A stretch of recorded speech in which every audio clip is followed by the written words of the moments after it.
YouTubers, Mike Martin's here, Mike Martin's channel. Somebody sent me a message on my Facebook fan page. You could just go to my YouTube channel and you will see my Facebook fan page there, and you could message me on there, and it replies in it's my Portuguese fan page. And don't panic if it auto replies in Portuguese. I'll get the message. Somebody asked me, Mike, should we Canadians let the dream of owning a home die? And my answer to that, plain and simple, is no. No. We will see mass amounts of migration within provinces and within territories in the country and within the country. We're going to see mass exodus, as we've been seeing with nurses and doctors going stateside to the United States of America. Like that nurse that moved to Ocala, Florida, and the other nurse that moved to, the husband and wife were both nurses, and they moved to, oh God, where was it? Was it was it Atlanta? I can't remember. It was Georgia somewhere. Sorry for forgetting that, but no. It's kind of like follow the inexpensiveness, if that makes sense. I don't even think that's English. But follow the inexpensiveness and settle and expand. That's I did it. I left. I was in Vancouver. I would be living in Vancouver today. But I'm not. It's not that I don't want to pay $2 million for a house. I don't want to pay $2 million for a house that's legitimately worth maybe $165,000, $300,000. I'm not paying that. I might be dumb, but I ain't stupid. So, should we Canadians let the dream of owning a house die? Absolutely not. Absolutely not. And I think we need to outthink the problem.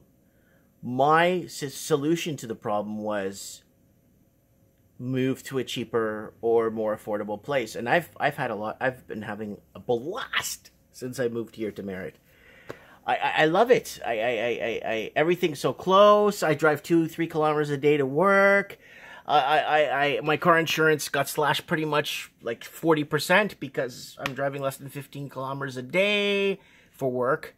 I got a stalker in town. Oh, I love it. I love it. Like, I mean, this is like so much fun. It's like entertainment all in one, you know? I did that. I left. And you know, it's not as bad as you think. Leaving the big city, a lot of people want to get into the big city, and that's the mistake they make.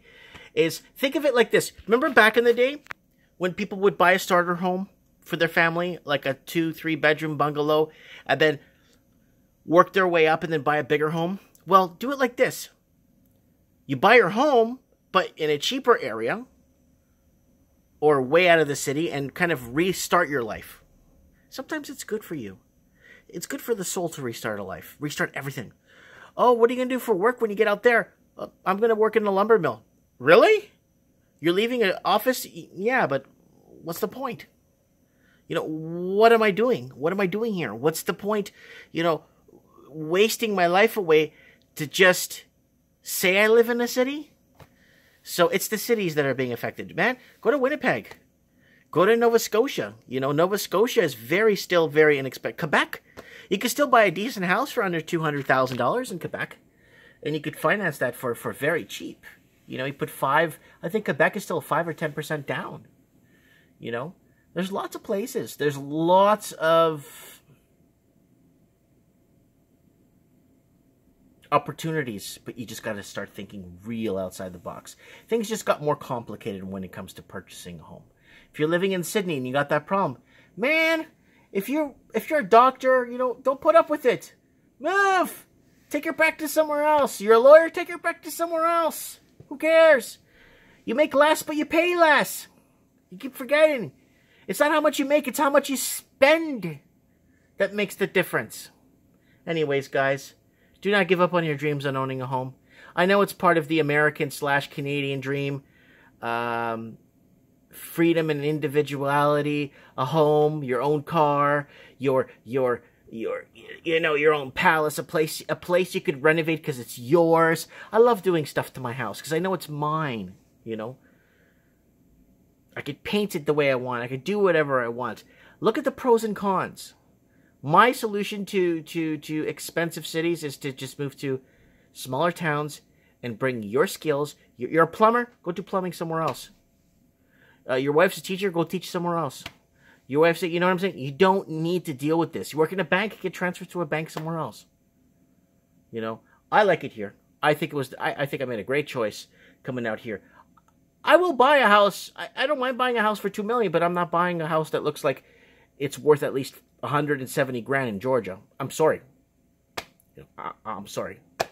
So comment below. Let me know what you guys think in the comment section. And everyone says location, location, location. You know what? You create your zone around you. You create your area. You create your location. You create your roots. You create the expansiveness, expanding. So to my friend, Vil, that's my answer to you, bud. Do not give up on your dream. Ever. Ever. Just think outside the box. Plan. Research. It'd be exciting. Maybe buy an old home and fix it up with your girlfriend or wife or something and just, hey, let's buy a fixer-upper and fix it ourselves. Trust me, there's an adventure everywhere. You just got to think outside the box. Let me know what you guys think. Comment below.